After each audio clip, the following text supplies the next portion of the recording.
Good afternoon, sir. I'm Midshipman Balagot in section G2E, and this subject is Colregs 23, and I will recitation for this rule 34. Rule 34 is maneuvering and warning signals. Maneuvering and warning signals is when vessels are in sight of one another, power-driven vessels underway when maneuvering unauthorized or required by these rules shall indicate that maneuvering by the following signals on her vessel.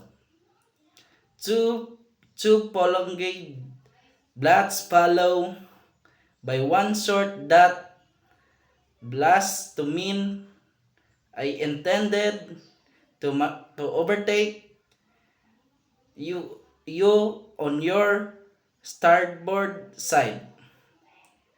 Two prolonged blasts follow by two short blasts to mean I intend to overtake you on your port side. The vessels about to be overtaken when acting in accordance with Rule 9 shall indicate her agreement by the following signal on her whistles. One prolonged, one short, one prolonged, and one short beat, and one short blast, in that order.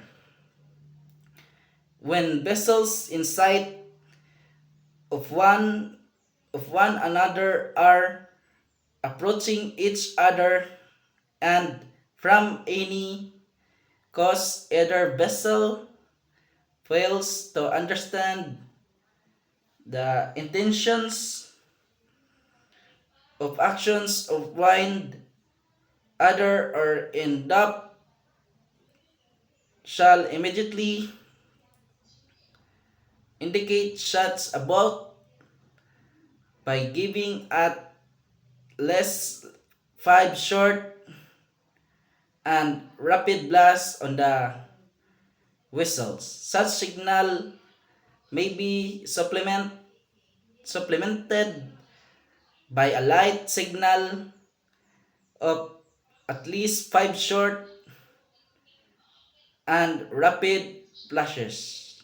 And that's all, sir. Thank you.